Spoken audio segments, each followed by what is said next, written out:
하나님의 사랑의 특성들. 고린도전서 13장 13절.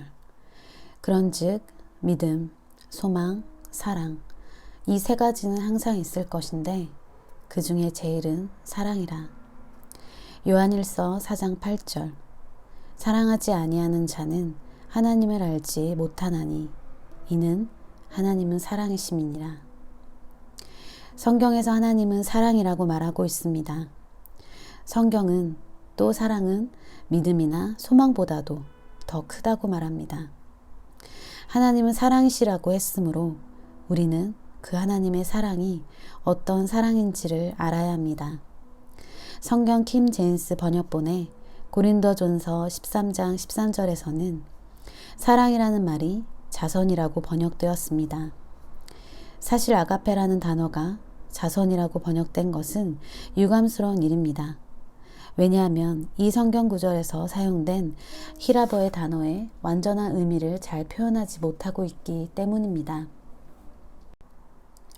사전에 의하면 자선이라는 말은 인류를 향한 호의적인 선한 뜻이나 혹은 인류에 대한 사랑이라는 의미를 가지고 있습니다. 그러나 이곳에서 사용된 히라버는 하나님의 사랑을 뜻하는 아가페입니다.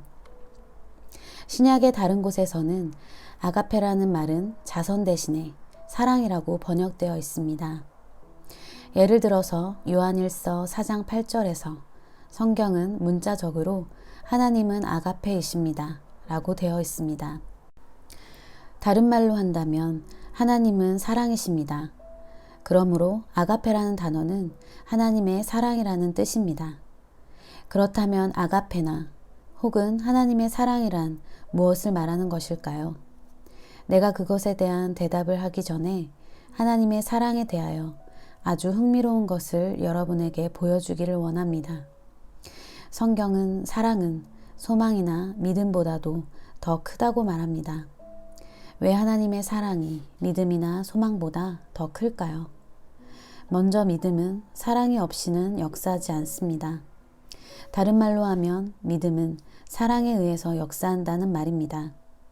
갈라디아서 5장 6절은 그리스도 예수 안에서는 할례나 무할례나 효력이 없으되 사랑으로서 역사하는 믿음뿐이니라 라고 말하고 있습니다. 만일 사랑이 없이는 믿음이 역사하지 않는다면 사랑이 더 큰 것이라는 것을 당신은 쉽게 알 수 있을 것입니다. 사랑이 있어야 믿음이 역사합니다. 둘째로 믿음은 소망이 없이는 역사하지 않습니다. 히브리서 11장 1절을 새로운 영어 번역본은 믿음은 소망의 실체를 줍니다 라고 말하고 있습니다. 당신이 먼저 무엇을 소망해야만 당신의 믿음이 실체를 가져다 줄 수 있다는 것입니다. 그러므로 믿음도 소망에 의존하고 있는 것입니다. 히브리서 11장 1절 믿음은 바라는 것들의 실상이요 보이지 않는 것들의 증거니. 만일 당신이 아무런 소망이 없다면 당신의 믿음은 역사할 수 없습니다. 왜냐하면 무엇을 믿어야 할지 목적이나 목표가 없기 때문입니다. 그러므로 믿음은 소망이 없이는 역사할 수 없습니다. 또 믿음이 역사하기 위해서는 사랑이 필요한 것입니다. 그렇기 때문에 성경은 사랑이 소망이나 믿음보다도 더 크다고 한 것입니다. 내가 사람의 방언과 천사의 말을 할지라도 사랑이 없으면 소리나는 구리와 울리는 꽹과리가 되고 내가 예언한 능력이 있어 모든 비밀과 모든 지식을 알고 또 산을 옮길 만한 모든 믿음이 있을지라도 사랑이 없으면 내가 아무것도 아니요 내가 내게 있는 모든 것으로 구제하고 또 내 몸을 불사르게 내줄지라도 사랑이 없으면 내게 아무 유익이 없느니라. 성경은 모든 성령의 은사가 우리에게 나타난다 할지라도 하나님의 사랑이 우리 안에 없다면 우리에게 아무런 유익이 없다고 말합니다. 사랑이 없는 은사들은 아무 유익이 없습니다. 이것을 유의하십시오.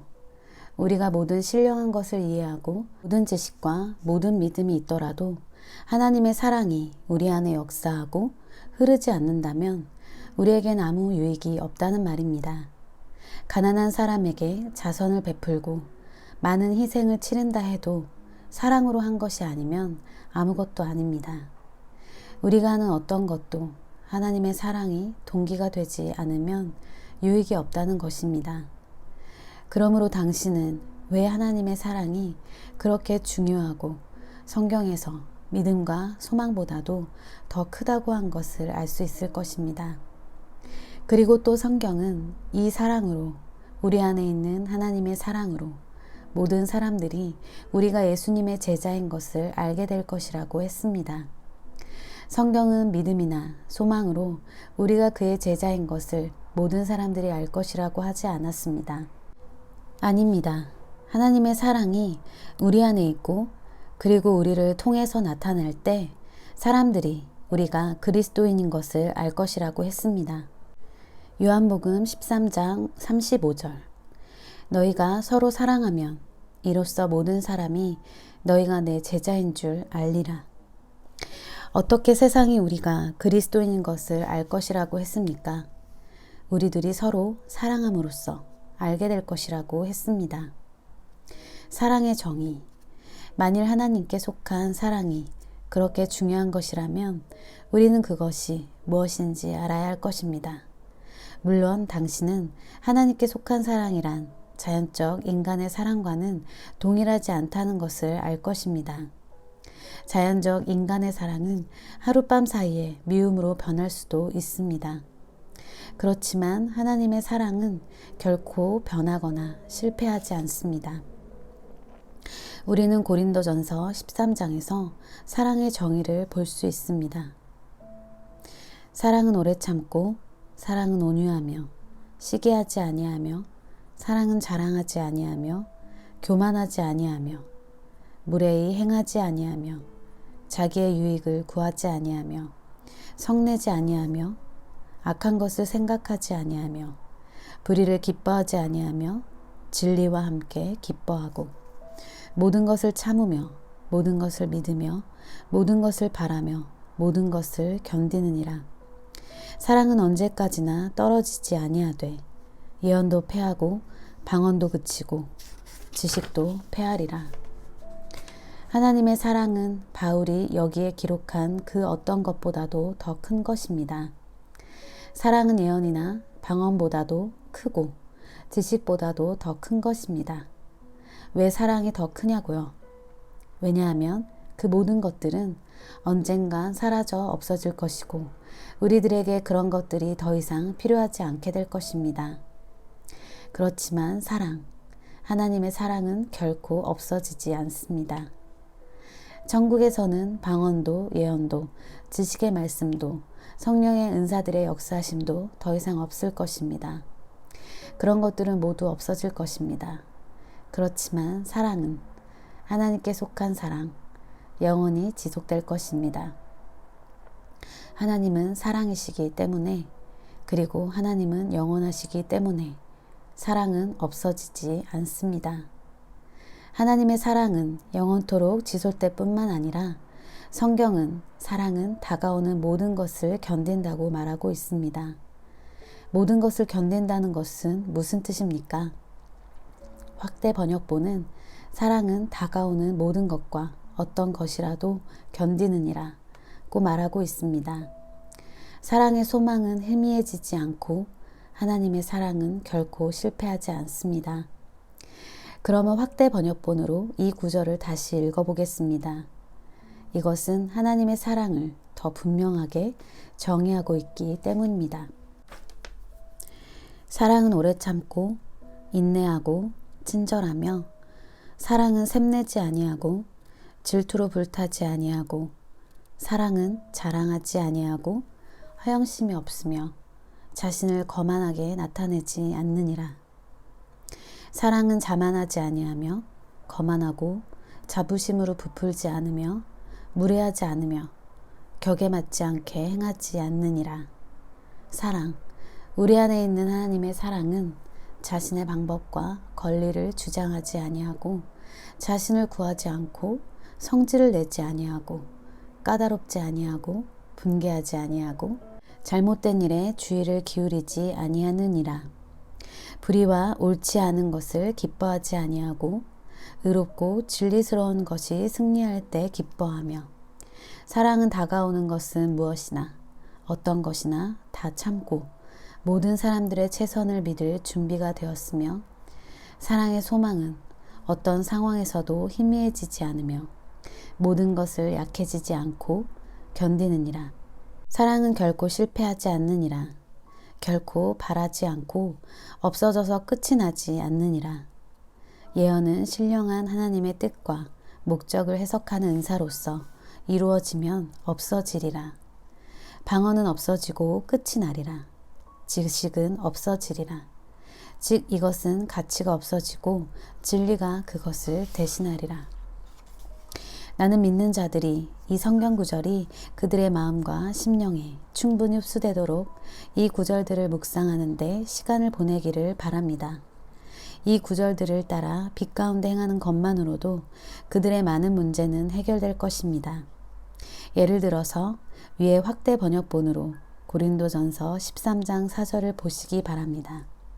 사랑은 오래 참고 인내하며 질투로 불타지 아니하며 사랑은 자랑하지 아니하며 허영심이 없으며 자신을 거만하게 나타내지 않느니라.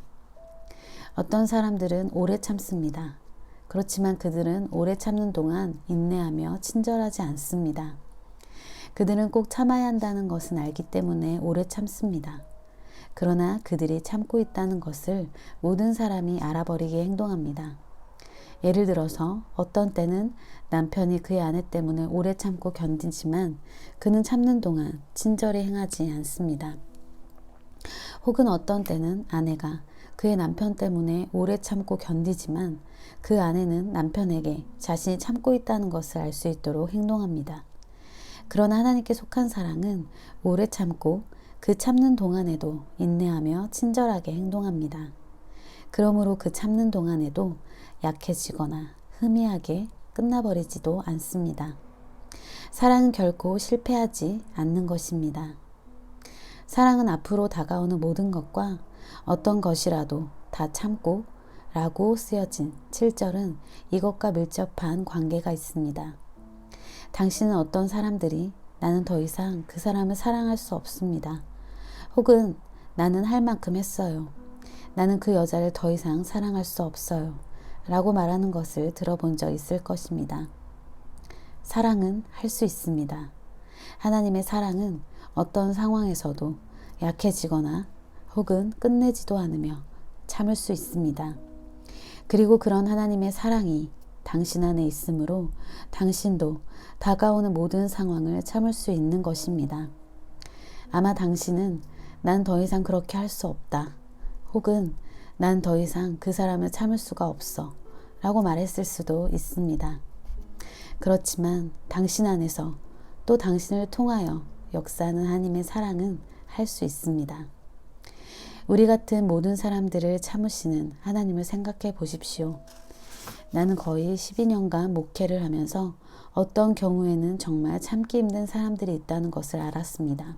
들어서 내가 목회를 하던 어느 날 밤에 나는 하나님이 우리들을 참으시는 것에 대해 묵상하던 일을 기억합니다. 그때 나는 그냥 웃기 시작했습니다. 나는 주님께 주님, 나는 이 사람들에게 인내심을 잃어가고 있습니다. 그런데 하나님은 우리들 모두를 참아주시는군요. 라고 말했습니다. 하나님은 우리들이 할 수 없는 것을 하라고 하지 않습니다. 만일 하나님이 우리에게 서로 사랑하라고 하셨다면 우리는 서로 사랑할 수 있는 것입니다. 왜냐고요? 하나님은 사랑이시고 그의 사랑을 우리의 심령에 부어주셨기 때문에 우리들은 그의 사랑에 함께 참여할 수 있는 사람이 되었기 때문입니다. 사실 하나님의 가장 큰 특성은 하나님이 사랑이시라는 것입니다. 사랑은 하나님의 본성입니다. 그리고 우리가 거듭날 때 하나님의 그 사랑이 성령님에 의하여 우리의 심령에 부어진 것입니다. 하나님의 사랑은 어떤 상황에서도 참는 것입니다. 저를 오해하지 마십시오. 자연적인 견해를 보면 정말 그만두고 싶은 상황들도 당해보았습니다. 그러나 내 안에 있는 하나님의 사랑이 모든 것을 참고 약해지지 않으며 없어지지 않으며 끝내지 않는 것이기 때문에 나를 포기하게 내버려 두지 않습니다. 그러므로 우리가 하나님의 사랑의 빛으로 행하기만 하면 우리도 전혀 약해지지 않을 것입니다. 우리는 우리의 육신이 좋아하든 좋아하지 않든 계속하여 사람들을 사랑할 수 있습니다. 우리는 하나님과 같은 사랑으로 사람들을 사랑하도록 되어 있습니다.